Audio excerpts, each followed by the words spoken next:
ನಮಸ್ಕಾರ ಅಭ್ಯರ್ಥಿಗಳೇ, village accountant exam ಪ್ರಿಪರೇಟಿವ್ ವಿಡಿಯೋಸ್ಗಳನ್ನ ನಾವು ಇವತ್ತಿಂದ ಶುರು ಮಾಡ್ತಿದ್ದೀವಿ. ಈ ವಿಡಿಯೋವನ್ನು ನೋಡಲಿಕ್ಕೂ ಮುಂಚೆ ನಾನು ಹೇಳುವಂತಹ ಕೆಲವೊಂದು ಮಾಹಿತಿಗಳ ಬಗ್ಗೆ ನೀವು ಗಮನವನ್ನು ಹರಿಸಬೇಕಾಗುತ್ತೆ. ನೋಡಿ, ಈ ಎಕ್ಸಾಮ್ಗಳಿಗೆ ಪ್ರಿಪೇರ್ ಆಗಬೇಕಾದ್ರೆ ಅತಿ ಹೆಚ್ಚು ಕ್ಯಾಂಡಿಡೇಟ್ಸ್ಗಳು ಈ ಸಾಮಾನ್ಯ ಕನ್ನಡ ಹಾಗೆ ಸಾಮಾನ್ಯ ಜ್ಞಾನ ಅಂದರೆ ಜನರಲ್ ನಾಲೆಡ್ಜ್ ಈ ಒಂದು ಏರಿಯಾದ ಮೇಲೆ ಅತಿ ಹೆಚ್ಚಾಗಿ ಕಾನ್ಸಂಟ್ರೇಟನ್ನು ಮಾಡ್ತಾರೆ. ಆದರೆ ಅವರು ಈ ಕಂಪ್ಯೂಟರ್ ನಾಲೆಡ್ಜ್ನ ಈ ಬೇಸಿಕ್ ಆಫ್ ಕಂಪ್ಯೂಟರ್ ಏನಿದೆ ಆ ಒಂದು ವಿಷಯವನ್ನು ಬಿಟ್ಬಿಡ್ತಾರೆ. ಅತಿ ಹೆಚ್ಚಾಗಿ ನಾವು ಸುಲಭವಾಗಿ ಸ್ಕೋರ್ ಮಾಡುವಂತಹ ಏರಿಯಾ ಅಂದರೆ ಅದು ಬೇಸಿಕ್ ಆಫ್ ಕಂಪ್ಯೂಟರ್. ಆದರೆ ತುಂಬ ಜನ ಏನು ಮಾಡ್ತಾರೆ ಅಂದರೆ ಈ ಕಂಪ್ಯೂಟರ್ ನಾಲೆಡ್ಜನ್ನು ಬಿಟ್ಬಿಡ್ತಾರೆ, ಈ ಜನರಲ್ ನಾಲೆಡ್ಜ್ ಮೇಲೆ ಅತಿ ಹೆಚ್ಚು ತಮ್ಮ ಸಮಯವನ್ನು ಸ್ಪೆಂಡ್ ಮಾಡ್ತಾರೆ. ಅಂದರೆ ಆ ಒಂದು ವಿಷಯದ ಮೇಲೆ ಸ್ಟಡಿ ಮಾಡಿ. GK ಮೇಲೆ ನೀವು ಎಷ್ಟು ಕ್ವಶನ್ ಸ್ಟಡಿ ಮಾಡಿದ್ರು ಅದಕ್ಕೆ ಎಂಡೇ ಸಿಗೋದಿಲ್ಲ. ಅದು ಕ್ವಶನ್ ಸ್ಟಡಿ ಮಾಡ್ದಂಗೆ ಮತ್ತೆ ಒಂದು ಬೇರೆ ಏರಿಯಾದ ಮೇಲೆ ಬೇರೆ ಕ್ವಶನ್ಸ್ಗಳು ಬರ್ತಾ ಇರ್ತವೆ. ಆದರೆ ಈ ಕಂಪ್ಯೂಟರ್ ನಾಲೆಡ್ಜ್ ಹಾಗಲ್ಲ. ಒಂದು ಸತಿ ವಿಷಯವನ್ನು ಅರ್ಥ ಮಾಡಿಕೊಂಡ್ರೆ ಆ ವಿಷಯದ ಮೇಲೇ ಅವರು ಕ್ವಶನ್ಸ್ಗಳನ್ನ ಕೇಳ್ತಾರೆ. ಸೊ ಇವತ್ತಿನ ಈ ವಿಡಿಯೋದಲ್ಲಿ ನಾವು ಬೇಸಿಕ್ ಆಫ್ ಕಂಪ್ಯೂಟರ್ ಈ ಒಂದು ವಿಷಯದ ಮೇಲೆ ಸ್ಟಡಿಯನ್ನು ಮಾಡಲಿಕ್ಕೆ ಹೊರಟಿದ್ದೀವಿ. ನೋಡಿ, ಯಾವುದೇ ಒಂದು ವಿಷಯವನ್ನು ನೀವು ಕಲಿಬೇಕಾದ್ರೆ ಮೊದಲು ಅದ್ರ ಬಗ್ಗೆ ಬ್ರೀಫಾಗಿ ಒಂದು ಸ್ಟಡಿಯನ್ನು ಮಾಡಿ, ಅದಾದ ನಂತರ ನೀವು ಕ್ವಶನ್ಸನ್ನು ಪ್ರಾಕ್ಟೀಸ್ ಮಾಡಲಿಕ್ಕೆ ಹೋಗಿ. ಅದ್ರ ಬದಲು ನೀವು ಡೈರೆಕ್ಟೇ ನಾನು ಕ್ವಶನ್ಸನ್ನು ಮಾಡ್ತೀನಿ ಅಂತ ಹೋದರೆ ಏನಾಗುತ್ತೆ ಅಂದರೆ ಯಾವುದೇ ಕ್ವಶನ್ಸು ಸಾಲ್ವ್ ಆಗಲ್ಲ.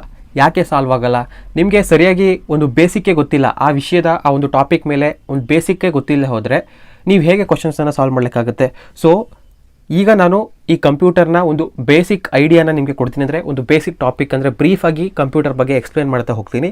ಅದಾದ ನಂತರ ಏನೇನು ನೋಟ್ ಮಾಡ್ಕೋಬೇಕು ಅಂತಲೂ ಕೂಡ ನಿಮಗೆ ಹೇಳ್ತೀನಿ. ಅದನ್ನು ಕ್ಲೀನಾಗಿ ನೋಟ್ ಮಾಡ್ಕೊಳ್ಳಿ. ಈ ಕ್ಲಾಸ್ ಮುಗಿದ ತಕ್ಷಣ ನೀವೇನು ನೋಟ್ ಮಾಡ್ಕೊಂಡಿರ್ತೀರಾ ಅದನ್ನು ಒಂದ್ಸತಿ ಓದ್ಕೊಂಡು ನಿಮ್ಮ ಮನಸ್ಸಲ್ಲಿ ಅದನ್ನು ಅರ್ಥ ಮಾಡ್ಕೊಳ್ಳಿ. ಆದ ನಂತರ ನಾವು ಒಂದು ಕ್ವಶನ್ ವಿಡಿಯೋವನ್ನು ಅಪ್ಲೋಡ್ ಮಾಡ್ತೀವಿ. ಆ ವಿಡಿಯೋಗೆ ನೀವು ಎಷ್ಟು ಆನ್ಸರ್ಗಳನ್ನ ಮಾಡ್ತಿದ್ದೀರಾ ಅನ್ನೋದನ್ನು ನೋಟ್ ಮಾಡ್ಕೊಳ್ಳಿ. ನೋಡಿ, ನೀವು ಅತಿ ಹೆಚ್ಚು ಕ್ವಶನ್ಸ್ಗೆ ಸರಿಯಾದ ಉತ್ತರವನ್ನು ಕೊಡ್ತಾ ಹೋದರೆ ನೋಡಿ ನೀವು ಬೇಸಿಕ್ ಕಾನ್ಸೆಪ್ಟನ್ನು ಸರಿಯಾಗಿ ಅರ್ಥ ಮಾಡ್ಕೊಂಡಿದ್ದೀರಾ ಅಂತ. ನೀವು ಯಾವುದೇ ಕ್ವಶನ್ಗೆ ಸರಿಯಾಗಿ ಉತ್ತರನ ಕೊಡದೆ ಬರೀ ತಪ್ಪಾಗಿ ಉತ್ತರವನ್ನು ಕೊಡ್ತಾ ಬಂದರೆ ನೀವು ಫಸ್ಟ್ ಆಫ್ ಆಲ್ ಬೇಸಿಕ್ ಕಾನ್ಸೆಪ್ಟನ್ನೇ ಸರಿಯಾಗಿ ಅರ್ಥ ಮಾಡ್ಕೊಂಡಿಲ್ಲ ಅಂತ ಆಗುತ್ತೆ. ಸೊ ಫಸ್ಟು ಈಗ ನಾನು ಹೇಳುವಂತಹ ವಿಷಯವನ್ನು ಕ್ಲೀನಾಗಿ ಅರ್ಥ ಮಾಡ್ಕೊಳ್ಳಿ. ನಾನು ಎಲ್ಲೆಲ್ಲಿ ನೋಟ್ ಮಾಡ್ಕೋಬೇಕು ಅಂತ ಹೇಳ್ತೀನಿ ಅದನ್ನು ನೋಟ್ ಮಾಡ್ಕೊಳ್ಳಿ. ಒಂದು ಹೊಸ ಬುಕ್ಕನ್ನು ಇಡಿ. ಯಾಕಂದರೆ ಇವತ್ತು ನೀವು ಕಲಿತಿರುವಂತಹ ವಿಷಯ ಹಾಗೆ ನೋಟ್ ಮಾಡ್ಕೊಳ್ಳುವಂತಹ ಪಾಯಿಂಟ್ಸ್ಗಳು ಈ ಒಂದೇ ಎಕ್ಸಾಮ್ಗಲ್ಲ, ಮುಂದೆ ಬರುವಂತಹ ಎಲ್ಲ ಎಕ್ಸಾಮ್ಗಳಿಗೂ ಉಪಯೋಗಕ್ಕೆ ಬರುತ್ತೆ. ಸೊ ಬನ್ನಿ ಇವಾಗ ಟಾಪಿಕ್ನ ಅರ್ಥ ಮಾಡ್ಕೊಳ್ಳೋಣ. ನಾವು ಬೇಸಿಕ್ ಆಫ್ ಕಂಪ್ಯೂಟರ್ನ ಬಗ್ಗೆ ಕಲಿತಿರೋದ್ರಿಂದ ಫಸ್ಟು ಕಂಪ್ಯೂಟರ್ ಅಂದ್ರೇನು ಇದನ್ನು ಅರ್ಥ ಮಾಡ್ಕೋಬೇಕು. ಕಂಪ್ಯೂಟರ್ ಒಂದು ಎಲೆಕ್ಟ್ರಾನಿಕ್ ಡಿವೈಸ್.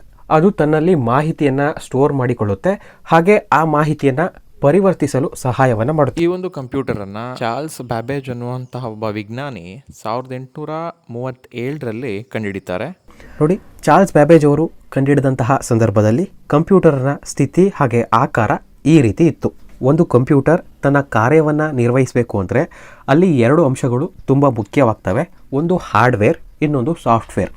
ಕ್ವಶನ್ಸ್ಗಳನ್ನ ಎಕ್ಸಾಮಲ್ಲಿ ಯಾವ ರೀತಿ ಕೇಳ್ತಾರೆ ಅಂದರೆ ಕೆಳಗಿನ 4 ಆಯ್ಕೆಗಳಲ್ಲಿ ಯಾವುದು ಹಾರ್ಡ್ವೇರ್ ಅಂತ ಕೇಳ್ತಾರೆ, ಅಥವಾ ಕೆಳಗಿನ 4 ಆಯ್ಕೆಗಳಲ್ಲಿ ಯಾವುದು ಸಾಫ್ಟ್ವೇರ್ಗೆ ಬರುತ್ತೆ, ಅಥವಾ ಈ 4 ಆಪ್ಷನ್ಗಳಲ್ಲಿ ಒಂದು ಆಪೋಸಿಟ್ ರೀತಿ ಇರೋದು ಯಾವುದು ಅಂದರೆ ಗುಂಪಿಗೆ ಸೇರದ ರೀತಿ ಇರುವುದು ಯಾವುದು, ಈ ರೀತಿಯಾಗಿ ಕೇಳ್ತಾರೆ. ಸೊ ಇಲ್ಲಿ ನೀವು ಏನನ್ನು ಅರ್ಥ ಮಾಡ್ಕೋಬೇಕಂದ್ರೆ ಹಾರ್ಡ್ವೇರ್ ಅಂದರೆ ಏನು, ಸಾಫ್ಟ್ವೇರ್ ಅಂದರೆ ಏನು, ಹಾರ್ಡ್ವೇರ್ಗೆ ಉದಾಹರಣೆಗಳು ಯಾವ್ಯಾವ ಬರ್ತವೆ, ಸಾಫ್ಟ್ವೇರ್ಗೆ ಉದಾಹರಣೆಗಳು ಯಾವ್ಯಾವ ಬರ್ತವೆ, ಇಷ್ಟನ್ನು ಕಲ್ತ್ಕೊಂಡ್ರೆ ನಿಮ್ಮ ಎಕ್ಸಾಮ್ನಲ್ಲಿ ಒಂದು ಕ್ವಶನ್ ಸಾಲ್ವ್ ಆಯಿತು ಅಂತ ಅಂದ್ಕೊಳ್ಳಿ. ಈಗ ನಿಮ್ಮ ಒಂದು ಕಣ್ಮುಂದೆ ಕಂಪ್ಯೂಟರ್ ಇದೆ. ಆ ಕಂಪ್ಯೂಟರ್ನಲ್ಲಿ ಯಾವ ಯಾವ ಭಾಗಗಳನ್ನು ನೀವು ಸ್ಪರ್ಶಿಸಬಹುದು ಅಥವಾ ಮುಟ್ಟಬಹುದು ಅಂತಹ ಭಾಗಗಳನ್ನು ನಾವು ಹಾರ್ಡ್ವೇರ್ ಅಂತ ಕರಿತೀವಿ. ಅದಕ್ಕೆ ಉದಾಹರಣೆಯನ್ನು ಕೊಟ್ಟು ಹೇಳೋದಾದರೆ ನೋಡಿ, ನಾವು ಕಂಪ್ಯೂಟರ್ನಲ್ಲಿ ಟೈಪ್ ಮಾಡಬೇಕಾದ್ರೆ ಕೀಬೋರ್ಡ್ನ ಬಳಸ್ತೀವಿ. ಅಲ್ಲಿ ಕೀಬೋರ್ಡ್ನ ನಾವು ಸ್ಪರ್ಶಿಸ್ತೀವ, ಸೊ ಅದು ಹಾರ್ಡ್ವೇರ್ಗೆ ಉದಾಹರಣೆ. ಮೌಸನ್ನು ಬಳಸ್ತೀವಿ, ಅದನ್ನು ಸ್ಪರ್ಶಿಸ್ತೀವಿ, ಅದು ಹಾರ್ಡ್ವೇರ್ಗೆ ಉದಾಹರಣೆ.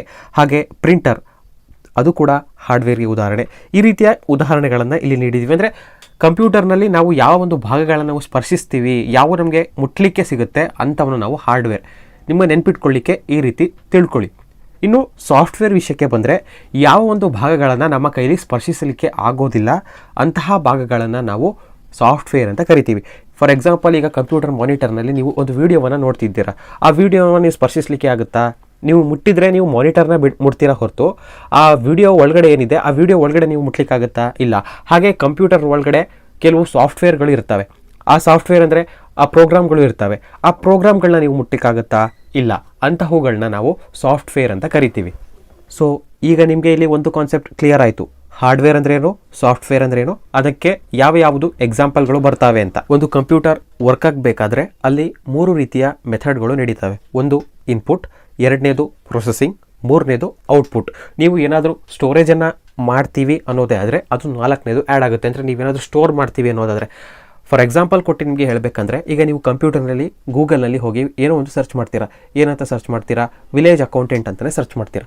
ನೀವು ಸರ್ಚ್ ಮಾಡಬೇಕಂದ್ರೆ ನೀವು ಕಂಪ್ಯೂಟರ್ಗೆ ಒಂದು ಮಾಹಿತಿಯನ್ನು ನೀಡಬೇಕು. ಏನಂತ ನೀಡ್ತಿದ್ದೀರಿ? ವಿಲೇಜ್ ಅಕೌಂಟೆಂಟ್ ಅಂತ ಟೈಪ್ ಮಾಡ್ತಿದ್ದೀರಾ. ಇದು ಇನ್ಪುಟ್ ಆಗಿರುತ್ತೆ. ಸೊ ನೀವು ಕೊಟ್ಟಂತಹ ಇನ್ಪುಟ್ನ ಆ ಕಂಪ್ಯೂಟರ್ ತನ್ನೊಳಗಡೆ ಪ್ರೊಸೆಸ್ ಮಾಡ್ಕೊಳ್ಳುತ್ತೆ. ಸೊ ಆ ಒಂದು ಕಂಪ್ಯೂಟರ್ ಪ್ರೊಸೆಸಿಂಗನ್ನು ಮಾಡಿಕೊಂಡ ನಂತರ ಅದು ನಿಮಗೆ ಔಟ್ಪುಟ್ಟನ್ನು ನೀಡುತ್ತೆ. ವಿಲೇಜ್ ಅಕೌಂಟೆಂಟ್ ರಿಲೇಟೆಡ್ ಏನೇನು ಮಾಹಿತಿ ಇದೆ ನೋಡಿ ಅಂತ ನಿಮಗೆ ಔಟ್ಪುಟ್ಟನ್ನು ಕೊಡುತ್ತೆ. ಸೊ ಈ ರೀತಿಯಾಗಿ 3 ಸಿಸ್ಟಮ್ಗಳು, 3 ಮೆಥಡ್ಗಳು ವರ್ಕ್ ಆಗುತ್ತೆ. ನೀವು ಏನು ಇನ್ಪುಟ್ ಕೊಡ್ತೀರಾ ಅದನ್ನು ಅದು ಪ್ರೊಸೆಸ್ ಮಾಡ್ಕೊಳ್ಳುತ್ತೆ, ಅದು ಅರ್ಥ ಮಾಡ್ಕೊಳ್ಳುತ್ತೆ, ಹಾಗೆ ಅದಕ್ಕೆ ಬಂದಂತಹ ಮಾಹಿತಿಯನ್ನು ನಿಮಗೆ ತೋರಿಸುತ್ತೆ. ಇದು 3 ಸಿಸ್ಟಮ್ ವರ್ಕ್ ಆಗುತ್ತೆ. 4ನೇದು ಏನಂದರೆ ಸ್ಟೋರೇಜ್. ಅಂದರೆ ನೀವು ಏನಾದರೂ ಆ ಕಂಪ್ಯೂಟರ್ನ ಒಳಗಡೆ ಕೆಲವು ಫೈಲ್ಸ್ಗಳನ್ನು ಸ್ಟೋರ್ ಮಾಡಿ ಇಡಬೇಕಂದ್ರೆ ಈ ಸ್ಟೋರೇಜ್ ಅನ್ನೋ ಒಂದು ಸಿಸ್ಟಮ್ ವರ್ಕ್ ಆಗುತ್ತೆ. ಈಗ ಎಕ್ಸಾಮ್ಗೆ ಕ್ವಶನ್ಸ್ನ ಯಾವ ರೀತಿ ಕೇಳ್ತಾರೆ ಅಂದರೆ, ಈ ಕೆಳಗಿನಲ್ಲಿ ಇನ್ಪುಟ್ಗೆ ಉದಾಹರಣೆ ಯಾವುದು, ಈ ಕೆಳಗಿನಲ್ಲಿ ಔಟ್ಪುಟ್ಗೆ ಉದಾಹರಣೆ ಯಾವುದು, ಇವುಗಳಲ್ಲಿ ಯಾವುದು ಔಟ್ಪುಟ್ ನೀಡುತ್ತದೆ. ಈ ರೀತಿ ಅಂದರೆ ಎಕ್ಸಾಂಪಲ್ಸ್ಗಳನ್ನ ಬೇಸಾಗಿ ಇಟ್ಕೊಂಡು ಅವರು ಕ್ವಶನ್ಸನ್ನು ಕೇಳ್ತಾರೆ. ಹಾಗಾಗಿ ಈ ಒಂದೊಂದೇ ಎಕ್ಸಾಂಪಲ್ಗಳನ್ನು ಸ್ವಲ್ಪ ಡೀಟೇಲ್ ಆಗಿ ಸ್ಟಡಿ ಮಾಡ್ತಾ ಹೋಗೋಣ. ನೀವು ಕೂಡ ಇವುಗಳನ್ನ ನೋಟ್ ಮಾಡ್ಕೊಳ್ತಾ ಹೋಗಿ. ಅಂದರೆ ಇನ್ಪುಟ್ಗೆ ಉದಾಹರಣೆಗಳು ಯಾವ್ಯಾವು, ಔಟ್ಪುಟ್ಗೆ ಉದಾಹರಣೆಗಳು ಯಾವ್ಯಾವು, ಅದರಿಂದ ಯಾವ ರೀತಿ ಕೆಲಸ ಆಗುತ್ತೆ, ಈ ರೀತಿಯಾದಂತಹ ಮಾಹಿತಿಗಳನ್ನು ನೋಟ್ ಮಾಡ್ಕೊಳ್ತಾ ಹೋಗಿ. ಈಗ ಇನ್ಪುಟ್ಗೆ ನಾವು ಮೊದಲನೇ ಉದಾಹರಣೆ ಯಾವುದು ಅಂದರೆ ಕೀಬೋರ್ಡ್. ಕನ್ನಡದಲ್ಲಿ ಅದನ್ನು ಕೀಲಿ ಮಣೆ ಅಂತ ಕರೀತಾರೆ. ಈ ಒಂದು ಕೀಬೋರ್ಡ್ನ ಮೂಲಕ ಕಂಪ್ಯೂಟರ್ಗೆ ಯಾವ ರೀತಿಯ ಮಾಹಿತಿಯನ್ನು ನಾವು ನೀಡಬಹುದು ಅಂದರೆ, ಅಕ್ಷರಗಳನ್ನು ಟೈಪ್ ಮಾಡುವ ಮೂಲಕ ಹಾಗೆ ಅಂಕಿ ಸಂಖ್ಯೆಗಳ ಒಂದು ಮಾಹಿತಿಯನ್ನು ನೀಡುವ ಮೂಲಕ ಕಂಪ್ಯೂಟರ್ಗೆ ನಾವು ಇನ್ಪುಟ್ಟನ್ನು ನೀಡಬಹುದು. ಇನ್ಪುಟ್ಟನ್ನು ನೀಡುವಂತಹ ಡಿವೈಸಸ್ಗಳಿಗೆ ಎಕ್ಸಾಂಪಲ್ 2ನೇದು ಯಾವುದು ಅಂದರೆ ಮೌಸ್ ಮೂಲಕ ಕೂಡ ನಾವು ಕಂಪ್ಯೂಟರ್ಗೆ ಒಂದು ಮಾಹಿತಿಯನ್ನು ನೀಡಬಹುದು, ಅಂದರೆ ಇನ್ಪುಟ್ಟನ್ನು ನೀಡಬಹುದು. 3ನೇದು ಮೈಕ್ರೋಫೋನ್ ಮೂಲಕ ನಮ್ಮ ಧ್ವನಿಯನ್ನು ನಾವು ಇನ್ಪುಟ್ ಆಗಿ ನೀಡಬಹುದು ಕಂಪ್ಯೂಟರ್ಗೆ. ಧ್ವನಿವರ್ಧಕದ ಮೂಲಕ ನಮ್ಮ ಧ್ವನಿಯನ್ನು ಕಂಪ್ಯೂಟರ್ನಲ್ಲಿ ದಾಖಲಿಸಬಹುದು. ಇದು ಇನ್ಪುಟ್ಗೆ ಎಕ್ಸಾಂಪಲ್ ಆಗಿರುತ್ತೆ. ಮುಂದಿಂದು ಸ್ಕ್ಯಾನರ್. ಇದು ಒಂದು ಶೀಟಲ್ಲಿ ಇರುವಂತಹ ಇಮೇಜಸ್ ಅಥವಾ ಏನು ಇನ್ಫಾರ್ಮೇಷನ್ ಇರುತ್ತೆ, ಅಂದರೆ ಟೈಪಿಂಗ್ಸ್ ಏನಿರುತ್ತೆ, ಅದನ್ನು ಕಂಪ್ಯೂಟರ್ಗೆ ನೀಡುವ ಮೂಲಕ ಇನ್ಪುಟ್ ಆಗಿ ಕೆಲಸವನ್ನು ಮಾಡುತ್ತೆ. ಮುಂದಿಂದು ವೆಬ್ ಕ್ಯಾಮ್. ಇದು ಕೂಡ ನಮ್ಮ ಭಾವಚಿತ್ರಗಳನ್ನು ತೆಗೆದುಕೊಂಡು ಕಂಪ್ಯೂಟರ್ಗೆ ಇನ್ಪುಟ್ ಆಗಿ ನೀಡುತ್ತೆ. ಹಾಗೆ ಬಾರ್ಕೋಡ್ ರೀಡರ್ ಅಥವಾ ಬಾರ್ಕೋಡ್ ಸ್ಕ್ಯಾನರ್ ಅಂತ ಕರಿತೀವಿ. ಇದು ಕೂಡ ಇನ್ಪುಟ್ಗೆ ಎಕ್ಸಾಂಪಲ್. Magnetic card reader. ಇದು ನಮ್ಮ ಕಾರ್ಡ್ ಡೀಟೇಲ್ಸನ್ನು ಕಂಪ್ಯೂಟರ್ಗೆ ಇನ್ಪುಟ್ ಆಗಿ ನೀಡುತ್ತೆ. ನೆಕ್ಸ್ಟ್ ಬಂದು OMR ಶೀಟ್ನ scanner, optical mark reader, biometric. ಈಗ ಹೇಳಿದಂತಹ ಇಷ್ಟು ಡಿವೈಸಸ್ಗಳು ಕಂಪ್ಯೂಟರ್ಗೆ ಇನ್ಪುಟ್ಟನ್ನು ನೀಡಲು ಸಹಾಯವನ್ನು ಮಾಡ್ತವೆ. ಸೊ ಇವುಗಳನ್ನು ನೀವು ಒಂದು ಕಾಲಮ್ ಹಾಕಿ ಬರ್ಕೊಳ್ಳಿ. ಇನ್ಪುಟ್ ಯಾವ್ಯಾವುದು ಕೊಡ್ತವೆ ಅಂದರೆ, ಈಗ ನಾನು ಎಷ್ಟು ಎಕ್ಸಾಂಪಲ್ಸನ್ನು ಹೇಳಿದ್ದೀನಿ, ಇಷ್ಟು ಎಕ್ಸಾಂಪಲ್ಸ್ನ ಬರ್ಕೊಂಡು ಇವು ಇನ್ಪುಟ್ಟನ್ನು ನೀಡ್ತವೆ. ಇದನ್ನು ಒಂದ್ಸತಿ ನೀವು ಮನಸ್ಸಿನಲ್ಲಿ ಅರ್ಥ ಮಾಡ್ಕೊಳ್ಳಿ. ಇವಾಗ ಔಟ್ಪುಟ್ ಡಿವೈಸಸ್ಗಳು ಯಾವ್ಯಾವುದು ಅಂತ ತಿಳಿದುಕೊಳ್ಳೋಣ. ನೋಡಿ, ನೀವು ಔಟ್ಪುಟ್ ಡಿವೈಸಸ್ ಯಾವುದು, ಇನ್ಪುಟ್ ಡಿವೈಸಸ್ ಯಾವುದು ಅಂತ ಗಟ್ಟೋಡ್ಕೊಂಡು ನೆನ್ಪಿಟ್ಕೊಳ್ಳೋಕೆ ಹೋದರೆ ತುಂಬ ಕಷ್ಟ ಆಗುತ್ತೆ. ನಾನು ಹೇಳ್ದಂಗೆ ನೀವು ನೆನ್ಪಿಟ್ಕೊಂಡ್ರೆ ಆರಾಮಾಗಿ ನೆನ್ಪಿಟ್ಕೋಬೋದು. ಈಗ ನಿಮ್ಮ ಮುಂದೆ ಒಂದು ಕಂಪ್ಯೂಟರ್ ಇದೆ. ಆ ಕಂಪ್ಯೂಟರ್ಗೆ ಒಂದು ಕ್ವಶನನ್ನು ಕೇಳಿದ್ದೀರಾ. ಸೊ ನೀವು ಆ ಕಂಪ್ಯೂಟರ್ಗೆ ಕ್ವಶನ್ನ ಕೇಳಿದ ಮೇಲೆ ಆ ಕಂಪ್ಯೂಟರ್ ನಿಮಗೆ ಯಾವ ರೀತಿ ಉತ್ತರವನ್ನು ಕೊಡ್ತಿದೆ, ಈ ರೀತಿಯಾಗಿ ನೀವು ನೆನ್ಪಿಟ್ಕೊಳ್ಳಿ. ಈಗ ಕಂಪ್ಯೂಟರ್ಗೆ ಒಂದು ಕ್ವಶನನ್ನು ಕೇಳಿದ್ರಿ, ಆ ಕಂಪ್ಯೂಟರ್ ನಿಮಗೆ ಮಾನಿಟರ್ ಮೂಲಕ ಒಂದು ಚಿತ್ರವನ್ನು ತೋರಿಸೋ ಮೂಲಕ ನಿಮಗೆ ಉತ್ತರವನ್ನು ನೀಡ್ತು. ಇದು ಔಟ್ಪುಟ್ಗೆ ಎಕ್ಸಾಂಪಲ್. ಆ ಕಂಪ್ಯೂಟರ್ಗೆ ಒಂದು ಸ್ಪೀಕರನ್ನು ಅಟ್ಯಾಚ್ ಮಾಡಿದ್ರಿ, ನೀವು ಕೇಳಿದಂತಹ ಕ್ವಶನ್ಗೆ ಅದು ಆ ಸ್ಪೀಕರ್ನಲ್ಲಿ ಸೌಂಡ್ ಮಾಡೋ ಮೂಲಕ ನಿಮಗೆ ಆನ್ಸರನ್ನು ನೀಡ್ತು. ಇದು ಕೂಡ ಔಟ್ಪುಟ್ಗೆ ಎಕ್ಸಾಂಪಲ್.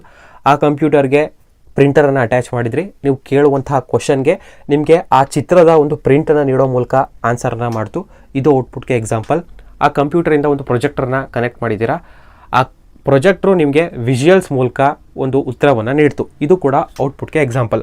ಔಟ್ಪುಟ್ ಅಂದರೆ ಏನೂ ಇಲ್ಲ, ನಿಮಗೆ ಯಾವ ರೀತಿಯ ಒಂದು ಮಾಹಿತಿಯನ್ನು ನೀಡ್ತಾ ಇದೆ, ಯಾರು ಮಾಹಿತಿಯನ್ನು ನೀಡ್ತಾ ಇದ್ದಾರೆ, ಅದು ಔಟ್ಪುಟ್ ಡಿವೈಸಸ್ಗಳಿಗೆ ಎಕ್ಸಾಂಪಲ್ ಆಗುತ್ತೆ. ಸೊ ಇಲ್ಲಿವರೆಗೆ ಇನ್ಪುಟ್ ಹಾಗೂ ಔಟ್ಪುಟ್ ಡಿವೈಸಸ್ಗಳ ಬಗ್ಗೆ ತಿಳಿದುಕೊಂಡ್ರಿ. ಈಗ ಪ್ರೊಸೆಸಿಂಗ್ ಯೂನಿಟ್ ಅಂದರೆ CPU ಇದರ ಬಗ್ಗೆ ತಿಳಿದುಕೊಳ್ಳೋಣ. ನೋಡಿ, ಕೆಲವು ಎಕ್ಸಾಮ್ಗಳಲ್ಲಿ CPU ಫುಲ್ ಫಾರ್ಮ್ ಏನು ಅಂತಲೂ ಕೇಳಿದ್ದಾರೆ. ಸೊ CPUನ ಫುಲ್ ಫಾರ್ಮ್ ಬಂದು ಸೆಂಟ್ರಲ್ ಪ್ರೊಸೆಸಿಂಗ್ ಯೂನಿಟ್. ಇದು CPUನ ಫುಲ್ ಫಾರ್ಮ್ ಇರುತ್ತದೆ. ಇದು ಕಂಪ್ಯೂಟರ್ನ ಒಂದು ಮೆದುಳಿನ ಥರ ಕೆಲಸವನ್ನು ಮಾಡುತ್ತೆ. CPU ಸಾಮಾನ್ಯವಾಗಿ ಒಂದು ದೊಡ್ಡ ಆಯತಾಕಾರದ ಪೆಟ್ಟಿಗೆಯ ರೀತಿ ಇರುತ್ತೆ. ಇದು ಕಂಪ್ಯೂಟರ್ನ ಎಲ್ಲ ಕೆಲಸವನ್ನು ಮಾಡಲು ಸಹಕರಿಸುತ್ತೆ. ನೋಡಿ, CPU ಕಂಪ್ಯೂಟರ್ನ ಇನ್ಪುಟ್ ಹಾಗೆ ಔಟ್ಪುಟ್ನ ನಡುವೆ ಮೀಡಿಯೇಟರ್ನ ರೀತಿ ಕೆಲಸವನ್ನು ಮಾಡುತ್ತೆ. ಸೊ ಇಲ್ಲಿವರೆಗೆ ನಾವು ಇನ್ಪುಟ್ ಹಾಗೆ ಔಟ್ಪುಟ್ನ ಬಗ್ಗೆ ಮಾತಾಡಿದ್ವಿ, ಹಾಗೆ ಇನ್ಪುಟ್ ಔಟ್ಪುಟ್ಗೆ ಎಕ್ಸಾಂಪಲ್ ಆಗಿರುವಂತಹ ಕೆಲವು ಡಿವೈಸಸ್ಗಳ ಬಗ್ಗೆ ಮಾತಾಡಿದ್ವಿ. ಈಗ ಸ್ಟೋರೇಜ್ ಹಾಗೆ ಸ್ಟೋರೇಜ್ನಲ್ಲಿ ಎಷ್ಟು ರೀತಿ ಇದೆ ಅನ್ನೋ ಒಂದು ವಿಷಯದ ಬಗ್ಗೆ ಮಾತಾಡೋಣ. ನೋಡಿ, ಇಲ್ಲಿ ಯಾವ ರೀತಿ ಕ್ವಶನ್ಸ್ಗಳನ್ನ ಕೇಳ್ತಾರೆ ಅಂದರೆ, ಇವುಗಳಲ್ಲಿ ಪ್ರೈಮರಿ ಮೆಮೊರಿಗೆ ಉದಾಹರಣೆಗಳು ಯಾವುದು, ಇವುಗಳಲ್ಲಿ ಸೆಕೆಂಡರಿ ಮೆಮೊರಿಗೆ ಉದಾಹರಣೆಗಳು ಯಾವುದು, ಈ ನಾಲ್ಕರಲ್ಲಿ ಯಾವುದು ಗುಂಪಿಗೆ ಸೇರದೇ ಇರಬಹುದು, ಈ ರೀತಿಯಾಗಿ ಒಂದು ಕ್ವಶನ್ಸನ್ನು ಕೇಳ್ತಾರೆ. ನೋಡಿ, ಕಂಪ್ಯೂಟರ್ನಲ್ಲಿ ಎರಡು ರೀತಿಯ ಸ್ಟೋರೇಜ್ಗಳು ಇರ್ತವೆ. ಒಂದು ಪ್ರೈಮರಿ ಮೆಮೊರಿ, ಇನ್ನೊಂದು ಸೆಕೆಂಡರಿ ಮೆಮೊರಿ. ನೋಡಿ, ಪ್ರೈಮರಿ ಮೆಮೊರಿ ಅಂದರೆ ಕಂಪ್ಯೂಟರ್ನಲ್ಲಿ ಇರುವಂತಹ ಇಂಟರ್ನಲ್ ಮೆಮೊರಿ ಅಂತ ಅರ್ಥ ಬರುತ್ತೆ. ಪ್ರೈಮರಿ ಮೆಮೊರಿಗೆ ಎಕ್ಸಾಂಪಲ್ ಆಗಿ ಬರುವಂತಹ ಎರಡು ಪಾರ್ಟ್ಸ್ಗಳು ಯಾವುದು ಅಂದರೆ, ಒಂದು ರ್ಯಾಮ್, ಇನ್ನೊಂದು ರೋಮ್. ರ್ಯಾಮ್ನ ಫುಲ್ ಫಾರ್ಮನ್ನು ಹಲವು ಬಾರಿ ಎಕ್ಸಾಮ್ನಲ್ಲಿ ಕೇಳಿದ್ದಾರೆ. ರ್ಯಾಮ್ನ ಫುಲ್ ಫಾರ್ಮ್ ಬಂದು ರ್ಯಾಂಡಮ್ ಆಕ್ಸಿಸ್ ಮೆಮೊರಿ. ಈ ಫುಲ್ ಫಾರ್ಮನ್ನು ತುಂಬ ಬಾರಿ ಎಕ್ಸಾಮಲ್ಲಿ ಕೇಳಿದ್ದಾರೆ, ನೋಟ್ ಮಾಡ್ಕೊಳ್ಳಿ. ಇನ್ನೊಂದು ರೋಮ್ನ ಫುಲ್ ಫಾರ್ಮ್ ಬಂದು ರೀಡ್ ಓನ್ಲಿ ಮೆಮೊರಿ. ಬದಲಾಯಿಸಲು ಸಾಧ್ಯವಾಗದ ಮಾಹಿತಿಯನ್ನು ಸಂಗ್ರಹಿಸುವ ಕಂಪ್ಯೂಟರ್ನ ಮೆಮೊರಿಯ ಒಂದು ಭಾಗಕ್ಕೆ ರೋಮ್ ಎನ್ನುವರು. ಈ ಎರಡು ಡಿವೈಸಸ್ಗಳು ಪ್ರೈಮರಿ ಮೆಮೊರಿ ಸ್ಟೋರೇಜ್ಗೆ ಎಕ್ಸಾಂಪಲ್ ಆಗ್ತವೆ. ಈಗ ಸೆಕೆಂಡರಿ ಸ್ಟೋರೇಜ್ ಬಗ್ಗೆ ಮಾತಾಡೋಣ. ನೋಡಿ, ಸೆಕೆಂಡರಿ ಸ್ಟೋರೇಜ್ನಲ್ಲಿ ಪ್ರಮುಖವಾಗಿ ಬರೋದು ಯಾವುದು ಅಂದರೆ ಹಾರ್ಡ್ ಡಿಸ್ಕ್. ಇದು ಕಂಪ್ಯೂಟರ್ನ ಶಾಶ್ವತ ಮೆಮೊರಿ ಅಂತಲೇ ಕರೀತಾರೆ. ಯಾಕಂದರೆ ಒಂದು ಹಾರ್ಡ್ ಡಿಸ್ಕ್ನಲ್ಲಿ ನಾವು ಮಿಲಿಯನ್ ಗಟ್ಟಲೆ ಅಕ್ಷರಗಳನ್ನ ಸಂಗ್ರಹಿಸ್ಬೋದು. ಅಂದರೆ GB ಅಲ್ಲ, TB ಅಂದರೆ ಟೆರಾಬೈಟ್ಸ್ ಅಷ್ಟು ಡಾಟಾವನ್ನು ನಾವು ಈ ಒಂದು ಹಾರ್ಡ್ ಡಿಸ್ಕ್ನಲ್ಲಿ ಸ್ಟೋರ್ ಮಾಡಬಹುದು.